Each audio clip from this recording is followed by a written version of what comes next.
We're going to start in the book of Ruth, chapter 3 again, but first we have a quiz to take. It's a political quiz, election week this last week. So we're going to think through leaders of the U.S. and U.K. of the 20th century. Winston Churchill. Well, hold it. You gotta guess the right time, alright? Now, I have placed cues up here. It's not going to be the picture right away. There's going to be clues that you're going to have to figure out. Alright? Everybody ready?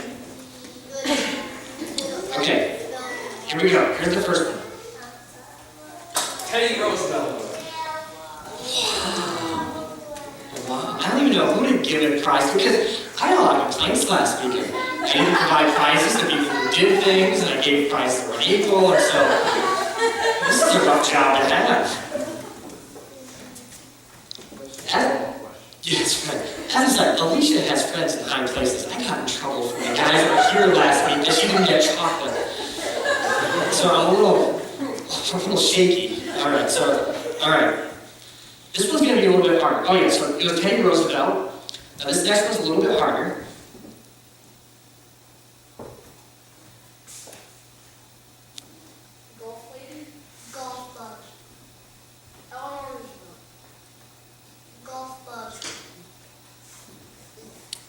What kind of golf clubs are those? Oh, this guy's good. The Iron Lady, Margaret Thatcher. Prime Minister of the age, remember? A Russian journalist called her the Iron Lady. Maybe it has something to do with her hair. I don't know. But alright? So, alright, that was good. That was good. Adam wins a prize every week, so he's out. Alright. How about this one? Oh.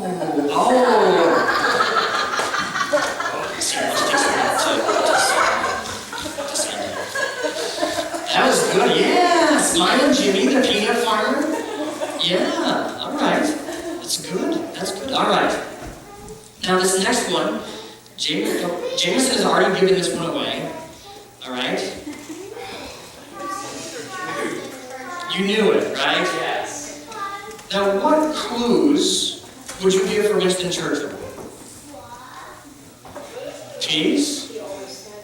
Yeah, that would have been a good one. Tear down this wall. That'd be pretty good. You know, I would have given you something, but after that, I'll take you something.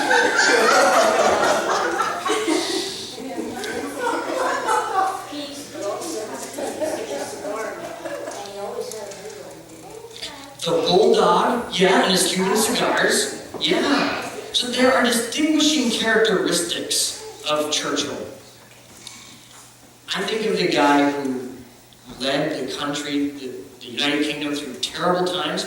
One of the first, and at times, one of the few voices that would stand up to Hitler, despite the cost. I think of this really courageous guy. I also think of a man who knew defeat. 1945, Winston Churchill lost the election. After leading the people through war, after sacrificing so much, he lost. After the election, his wife told him, maybe this is a blessing in disguise. Churchill's response, at the moment, it's certainly very well disguised. How many times do we feel like that in life? A discouragement, a disappointment, a hurt, something catastrophic happens. And we think, God, where are you? I'm not seeing the blessing in this. This is well disguised. It's with time that we start to see God at work, that we start to have hope of God changing things in our lives. That's the place of the story that we're at with Ruth. The book of Ruth. They have gone, remember Ruth and her mother-in-law Naomi, they have lost nearly everything.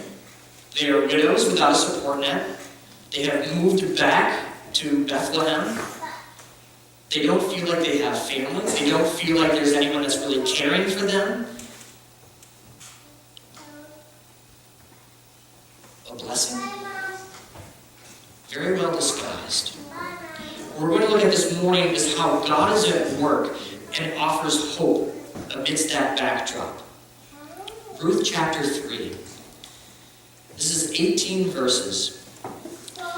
This is what's taking place after Ruth has gleaned. She's been able to harvest barley from the field of a guy named Boaz. And Naomi has an idea. Ruth chapter 3, verses 1 through 18. One day, Naomi, her mother-in-law, said to her, "My daughter, should I not try to find a home for you, where you will be well provided for? Is not Boaz, with whose servant girls you have been, a kinsman of ours? Tonight you will be winnowing barley on the threshing floor. Wash and perfume yourself and put on your best clothes, then go down to the threshing floor, but don't let him know you were there until he has finished eating and drinking. When he lies down, note the place where he is lying, then go and uncover his feet and lie down. He will tell you what to do." "I will do whatever you say," Ruth answered. So she went down to the threshing floor and did everything her mother-in-law told her to do. When Boaz had finished eating and drinking and was in good spirits, he went over to lie down at the far end of the grain pile. Ruth approached quietly, uncovered his feet, and lay down. In the middle of the night, something startled the man, and he turned and discovered a woman lying at his feet. "Who are you?" he asked. "I am your servant Ruth," she said. "Spread the corner of your garment over me, since you are a kinsman redeemer." "The Lord bless you, my daughter," he replied. "This kindness is greater than that which you showed earlier. You have not run after the younger men, whether rich or poor. And now, my daughter, don't be afraid. I will do for you all you ask. All my fellow townsmen know that you are a woman of noble character. Although it is true that I am near of kin, there is a kinsman redeemer nearer than I. Stay here for the night, and in the morning, if he wants to redeem you, good. Let him redeem. But if he is not willing, as surely as the Lord lives, I will do it. Lie here until morning." So she lay at his feet until morning, but got up before anyone could be recognized. And he said, "Don't let it be known that a woman came to the threshing floor." He also said, "Bring me the shawl you are wearing and hold it out." When she did so, he poured into it 6 measures of barley and put it on her. Then he went back to town. When Ruth came to her mother-in-law, Naomi asked, "How did it go, my daughter?" Then she told her everything Boaz had done for her and added, "He gave me these 6 measures of barley, saying, 'Don't go back to your mother-in-law empty-handed.'" Then Naomi said, "Wait, my daughter, until you find out what happens. For the man will not rest until the matter is settled today." It's a lengthy story. Let's go through piece by piece what happened in the story. Verses 1 through 5.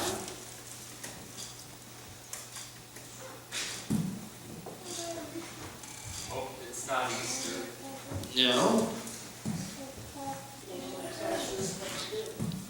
Yeah. A plan hatches. Naomi's saying, "This is the plan. This is what you got to do, Ruth." So a plan is hatched. Verses 6 and 7.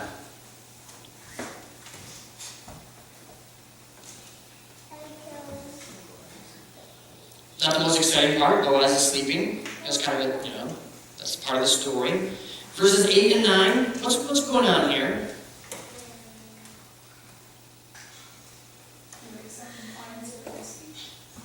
Yeah, it's kind of frightening. And Ruth uses very flowery words. What she's pretty much saying is, "Hey, Boaz, will you marry me?" That's pretty much what's going on. She's saying, "Spread your garment over me, spread your wings over me." That's sort of the idea. She's saying, "Hey, Boaz, sorry to make you up, marry me." Slightly forward. I don't know, did anybody else try that? Look. Even within that culture, this is a little weird. All right, so kind of a forward sort of thing to do. That should probably jump out at us a little bit.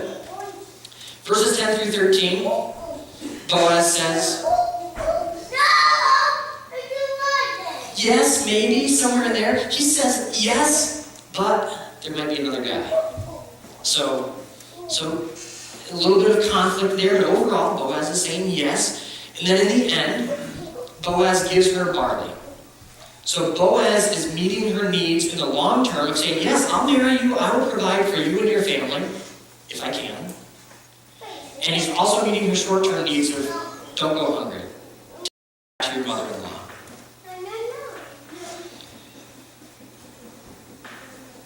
This is a story of moving from hopeless to hopeful. Moving from a hopeless situation of Ruth and Naomi struggling just to find food to eat to a hopeful situation of a bright future. And I want to think about key pieces of that transition from hopeless to hopeful. One thing is that this is not a fairy tale story. Ruth and Naomi aren't just hanging back and saying, well, I wish that something good happens. I wish that this is going to happen the way I want it to. They have faith in God. That's the source of their hope, is faith in God, not the circumstances that are going to come. Another key piece of hopeless to hopeful is faithfulness. Chapter 3, verse 9, spread your wings over your servant, for you are a redeemer. This is where Ruth is saying, hey Boaz, how about you marry me? But this is ingenious. She's saying, spread your wings over me. In some way saying, hey Boaz, remember a couple conversations ago?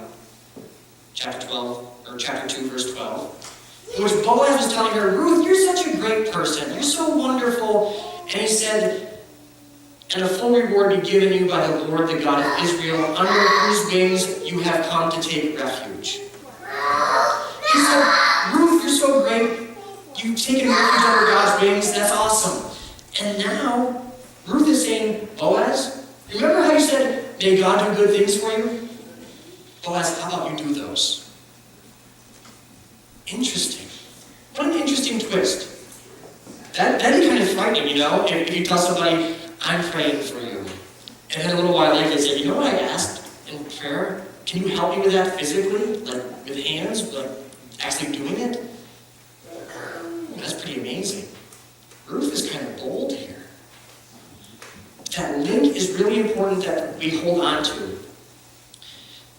That Ruth is telling Boaz, please live out God's protection of me. Okay, so faithfulness. Oh, I don't want to get red. All right. With faithfulness, there's two key pieces I want us to think about with faithfulness. And this is the first one, right? This is where we wake back up again. This is the exciting part, all right? I came up with this morning. I couldn't sleep this morning, and so this is where these came from. I changed them. All right, this is going to be awesome. All right.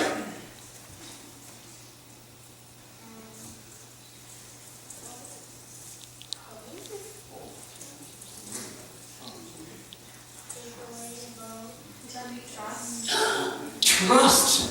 Oh. Yeah, you get that? Trust. T-bone minus bone is T plus my van. Rust. Trust. I still haven't got my prize. I should have slept. But you'll remember it now. Maybe. Ruth needs to faithfully trust Boaz. What a key piece to this story. If Ruth does not trust Boaz, the story's going to stop. Ruth needs to ask for help from Boaz. She needs to trust that this guy is actually going to do this. What a huge step of trusting someone. I think that's really hard for us. To trust that someone else will be faithful. Ruth was willing to trust that Boaz would meet specific needs. How often do we trust people close to us? Well, we trust them some, but how much do we trust people with our deepest hurts? Those prayer concerns that are awkward to share. The disappointments of life. Maybe even the joys of life. Those deepest things that are deep down inside us. Do we trust people with those? And in this story, what I think is clear is moving from hopeless to hopeful means that we are willing to trust other people. Ruth is willing to trust Boaz. Naomi is willing to trust Ruth. Ruth is willing to trust Naomi. We've got all this trusting going on amongst these friends, these close individuals. Do we do that? That's a hard thing to do, especially when we feel hopeless. When we feel like we're in a hopeless situation, it is imperative that we trust people around us so we can know hope. Trust. Another piece of faithfulness. This was the easier of the two. All right. Next one. Oh, that's amazing. I outdid myself for this one.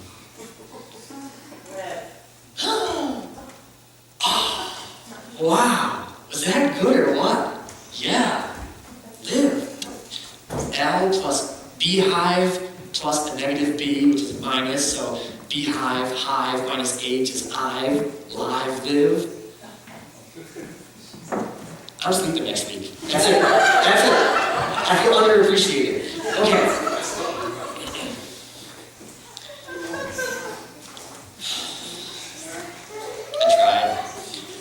Boaz and Ruth need to live faithfully.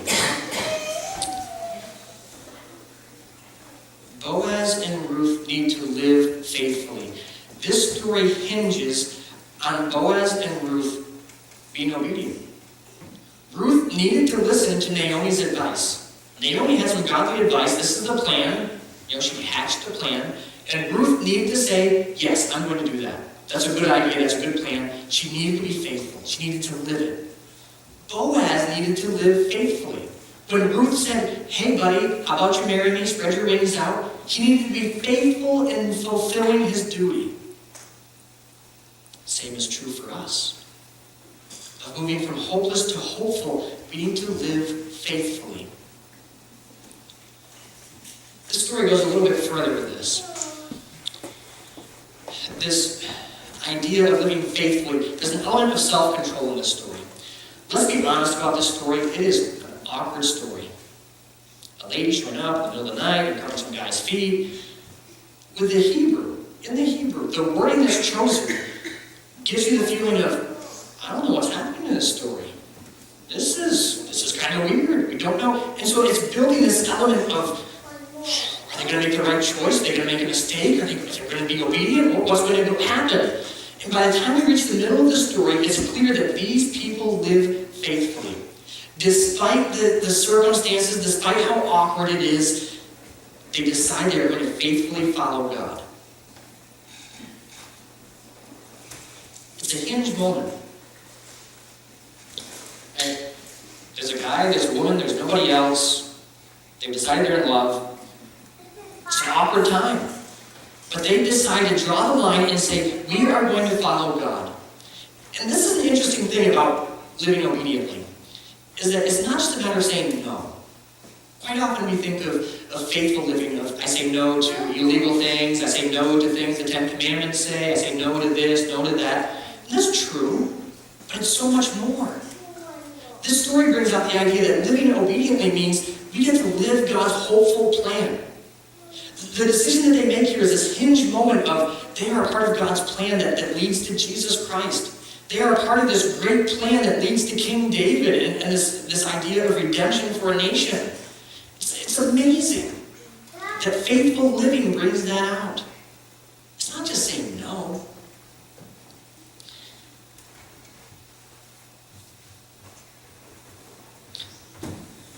One thing I want to mention here is that most of us are not perfect.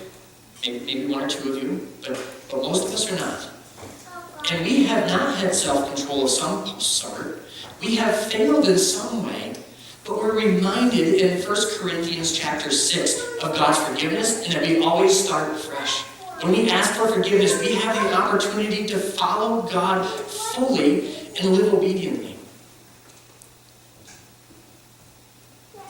Living faithfully leads to hopeful living.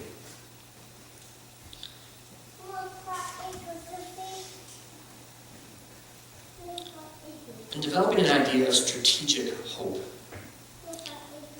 Not just wishing for things, but a strategic hope.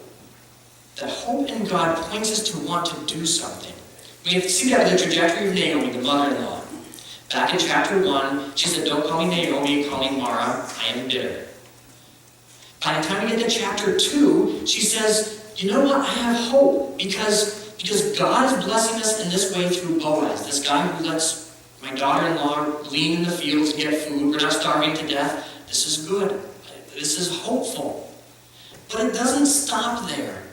It led to strategic hope, in which by the time we get to verses 1 through 5, she's hatching this plan. But because of this hope, I've got a response. It gives an idea of purpose in the place of emptiness. This is not the first plan that Naomi has had. In chapter 3, verse 1, she talks about seeking rest for her daughter-in-law. This is a mother's role was to make sure that the daughter was married and entered into motherhood successfully. It's kind of a cultural thing. And she's telling Ruth in verse 1 of chapter 3, she said, "I'm going to do this for you." But it wasn't that long ago that she told Ruth, chapter 1, verses 8 through 9, "I can't do this. This is too much, Ruth. I'm sorry. Find help somewhere else. I can't serve that purpose. I'm empty. I am hopeless." See the transition that's happened here? She's moved from hopeless to hopeful. She's moved from, I've got nothing, I've got purpose in my life.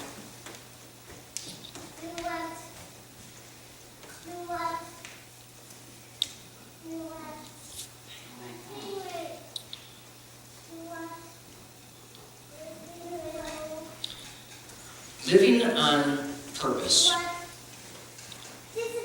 I'm assuming that each one of us has felt a sense of emptiness at some point in life. After something bad happens, or disappointment happens,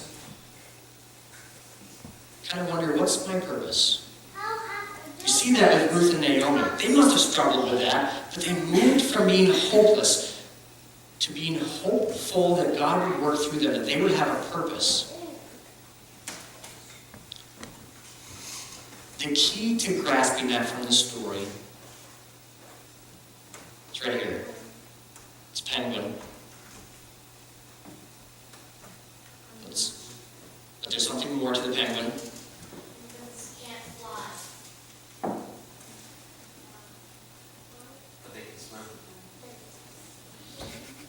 This is not where I'm going with it.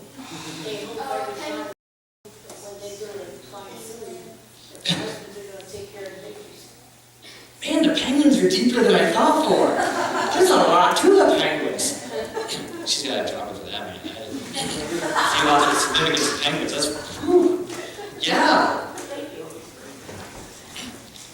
The wings. Penguins don't have much for wings. It might not feel like we have much for wings sometimes. Two questions I want to end with today, to think about our purpose in life. One is, whose wings are you under? Are you under God's wings? Are you under the wings of close friends?